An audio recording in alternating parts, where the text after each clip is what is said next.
Настаўнік чарчэння. Апавяданне Івана Навуменкі. Да вайны яшчэ ў той школе, дзе вучыўся Косця Кветка, маляванне і чарчэнне выкладаў старамодны настаўнік Апалінарый Феактыставіч па празванні Цыркуль. Гэтую мянушку Косця прыклаў свайму настаўніку, як толькі перайшоў у 6 клас, і яна прыжылася. Высокі, тонкі, у чорным яшчэ царскіх часоў сурдуце, Апалінарый Феактыставіч знешне на самай справе апраўдваў дадзенае яму празванне. Але менш за ўсё гэтага абцягнутага чорным сукном чалавека можна было назваць сухім і чэрствым. Ён быў старамодным, крыху напышлівым, але толькі не сухім. Прадмет свой Апалінарый Феактыставіч ведаў добра, але быў надзвычай мяккім чалавекам, і гэтай мяккасцю яго карысталіся не на карысць вучобе. Вучні ведалі, што да рэвалюцыі іх настаўнік выкладаў у гімназіі латынь. І хоць цікавасці да латыні шасцікласнікі, вядома, не праяўлялі абсалютна ніякай. Тым не меней, на уроках Апалінарыя Феактыставіча часта гучала гэтая мёртвая, але прыгожая мова. Аматарам лацінскай мовы часцей за ўсё прыкідваўся Косця. Можа, яму падабалася ўзрушанасць старога настаўніка, які, хвалюючыся, вымаўляў незразумелыя звонкія словы. Магчыма, ім кіравала самае звычайнае самалюбства, але Косця часцей за другіх ішоў на свядомую правакацыю. Калі хто-небудзь не зрабіў чарцяжа і прачуваў немінучую пагібель, яго нязменным выратавальнікам быў Косця. Пры ўваходзе Апалінарыя Феактыставіча ў клас Косця, які сядзеў на першай парце, напускаў на свой твар цень задумлівасці і летуценнасці. Настаўнік раскрываў класны журнал, але ў гэты час Косця ўжо сядзеў з паднятую рукой. «Я слухаю цябе, Кветка», – дазваляў настаўнік выказацца. «Апалінарый Феактыставіч, як будзе па-лацінску кніга?» Стары настаўнік адрываў свой позірк ад класнага журнала, і на твары яго паяўлялася усмешка. Ён, вядома, здагадваўся, што няпрагай ведаць новае лацінскае слова гарыць яго яшчэ нясталы апанент. Але перадолець спакусу і не адказаць на пытанне Апалінарый Феактыставіч не мог. Той, над кім павіс дамоклаў меч быць выкліканым і ісці са сваім чарцяжамі да стала, на нейкі час быў выратаваны. Словы «свабода», «кніга» і «дзеці» на лацінскай мове маюць блізкае гучанне, натхняўся стары настаўнік. «Ліберас, лібера, лібры» – гэта ж так лёгка запомніць. Інтарэс шасцікласнікаў да мовы Авідзія і Гарацыя узрастаў па меры таго, як набліжалася доўгачаканая хвіліна збавення – званок на перапынак. Нарэшце вартаўніца дрэнькала ў стары вышчарблены званок, і стрыжаныя шасцікласнікі гамамлівай талакой зрываліся з месца. Апалінарый Феактыставіч з разгубленай усмешкай закрываў класны журнал, у які ён за ўвесь урок не паставіў ніводнай адзнакі. Вучні падрасталі, станавіліся старшакласнікамі, заводзілі прычоскі. У 10 класе здольны і няўрымслівай Косця ўжо не дазваляў сабе карыстацца слабасцю старога настаўніка. У адносінах класа да Апалінарыя Феактыставіча Паявілася нешта новае.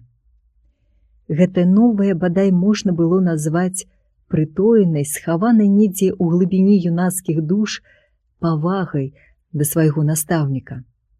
Маладосць нарэшце ацаніла вялікую, нязменную любоў і адданасць Апалінарыя Феактыставіча латыні, прадмету, які даўно можна было забыць. Гэтую павагу класа адчуваў і сам настаўнік, хоць знешне, здавалася, яна не праяўлялася ні ў чым. Пасля ўдалага чарцяжа, зробленага кім-небудзь з 10класнікаў, Апалінарый Феактыставіч ставіў умельцу 5, закрываў журнал і строгі, сур'ёзны падымаўся над класам. «Вам трэба думаць не толькі пра гэтыя чарцяжы», – заяўляў ён. «Пара ўжо кожнаму з вас зрабіць для сябе чарцёж усяго будучага жыцця. Але ў гэтым вам лепш за мяне дапаможа Авідзій». Апалінарый Феактыставіч пачынаў чытаць Авідзія. Голас у яго быў слабы, прыглушаны. Ён дрыжаў і зрываўся, але старога настаўніка слухалі з затоеным дыханнем. Ніхто не разумеў слоў лацінскага верша, якія перажыў многія стагоддзі, але ўсе, здаецца, адчувалі магутнае, узнёслае пачуццё, схаванае ў далёкіх, урачыстых метрах. Авідзій любіў сваю зямлю, як можа яе любіць вялікі сын сваёй айчыны, натхняўся стары настаўнік. Таму яго слова будзе жыць да таго часу, пакуль будзе ўладарыць чалавек на зямлі. Тыраны прымусілі паэта пакінуць родны край. Ён жыў ля берагоў нашага Чорнага мора, якое называлася тады понтам Эўксінскім. Апалінарый Феактыставіч заўсёды тлумачыў Авідзія напышліва, у прыўзнятым, урачыстым стылі. Але цяпер гэта 10 класу падабалася. Косця тайна ад сваіх сяброў хадзіў у раённую бібліятэку і прасіў Авідзія. Авідзія ў бібліятэцы не было. Бібліятэкарка дзівілася. «Навошта ён здаўся вам, гэты Авідзій? Чалавек 10 яго прасілі ўжо. Па праграме ж яго не праходзяць?» Зрэдку класу ўдавалася ўцягнуць Апалінарыя Феактыставіча ў размову, далёкую ад яго любімай латыні.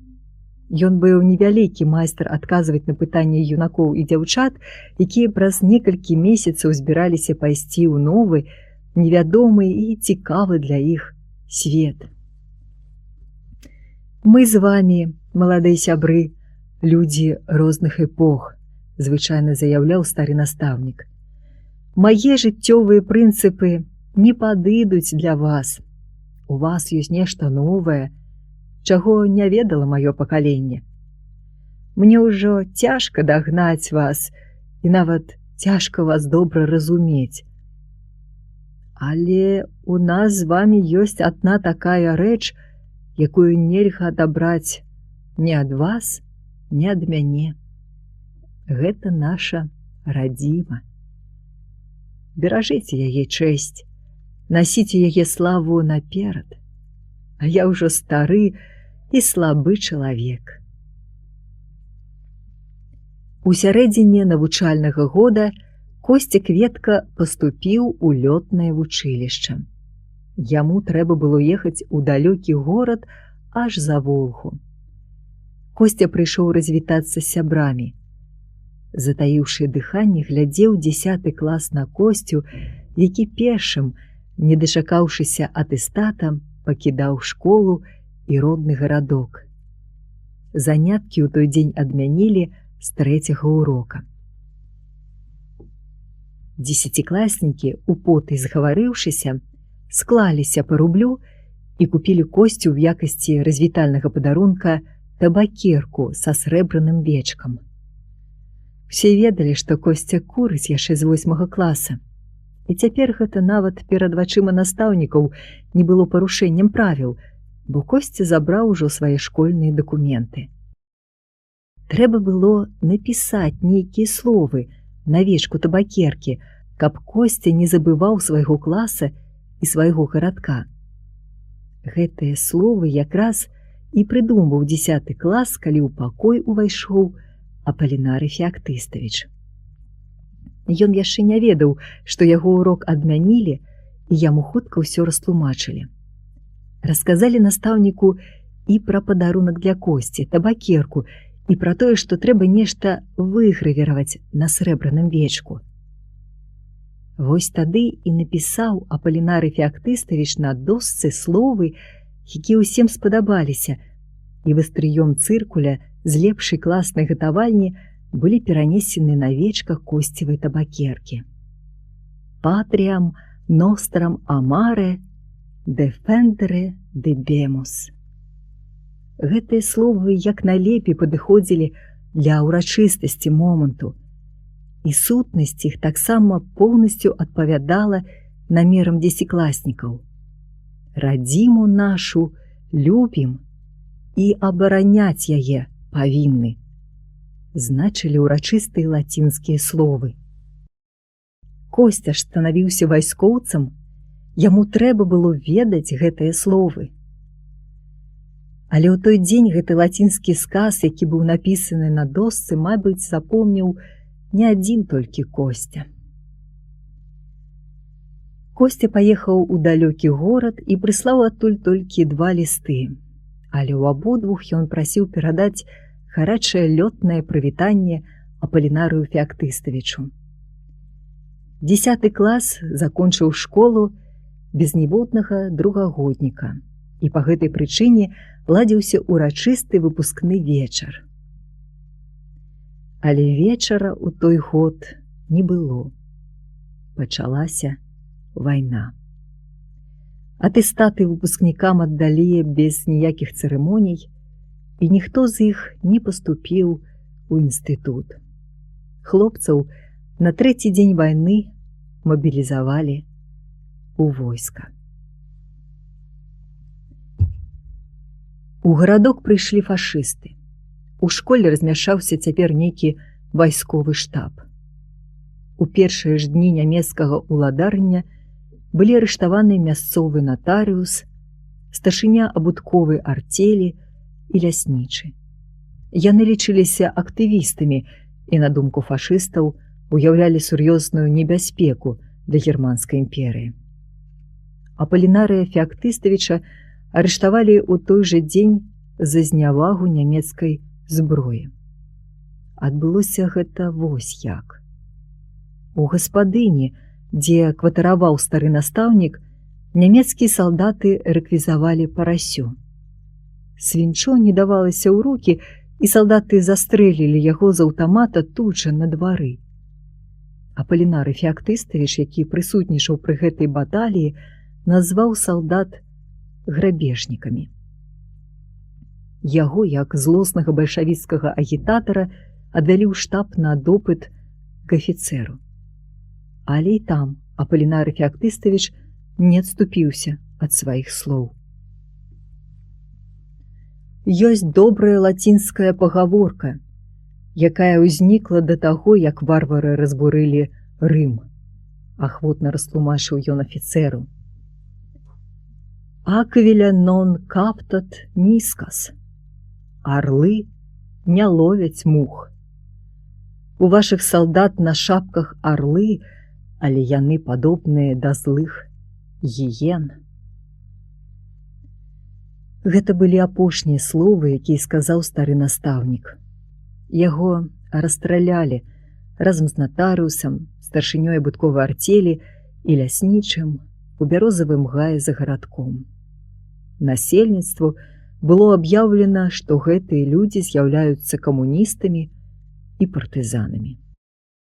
А на 3-м годзе вайны, калі фронт яшчэ стаяў пад Арлом і Белгарадам, вясновай зорнай ноччу над занятым фашыстамі палескім гарадком доўга кружыў самалёт.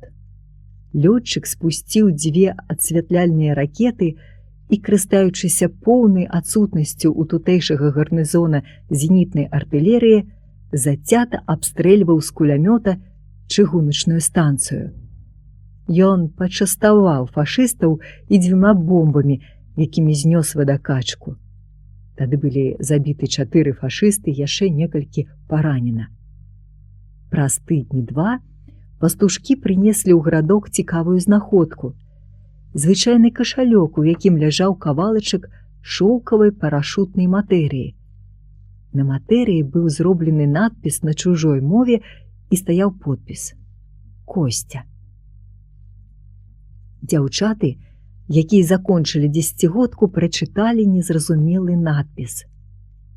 На шоўкавай матэрыі былі напісаны словы, якія некалі 10 клас выгравіраваў на вечку срэбранай табакеркі. «Патріам нострам амаре дефендере дебемус». Да самага таго дня, пакуль з гарадка не прагналі немцаў, пад страшным сакрэтам з вусна ў вусны перадавалася навіна, што немцаў вясной бамбіў Костя Кветка. У 45-м годзе, калі ўжо ішлі баі за Берлін, Костя Кветка вярнуўся ў родны гарадок. У яго было 3 ордэны на гімнасцёрцы і пусты правы рукаў. Костя пацвердзіў, што гэта сапраўды ён бамбіў тады гарадок і скінуў свае вымпелы. За гэтую бамбёжку Костя атрымаў ад свайго начальства вымову. Ён адхіліўся ад маршруту. Костя прывёз з сабой і табакерку, якую некалі ў складчыну падараваў яму 10 клас. Спачатку Костя працаваў фізруком у той жа школе, дзе выкладаў чарчэнне і маляванне Апалінары Феактыставіч. Цяпер ён ужо завочна скончыў інстытут і выкладае фізіку. Расказваюць, што настаўнік з Косці атрымаўся добры і вучні яго любяць. І калі тлумачыць Косця закон Архімеда, ён гаворыць не толькі пра выцісненую целам вадкасць, а і пра жыццё самога Архімеда з Сіракузаў, які храбра абараняў свой горад ад ворагаў.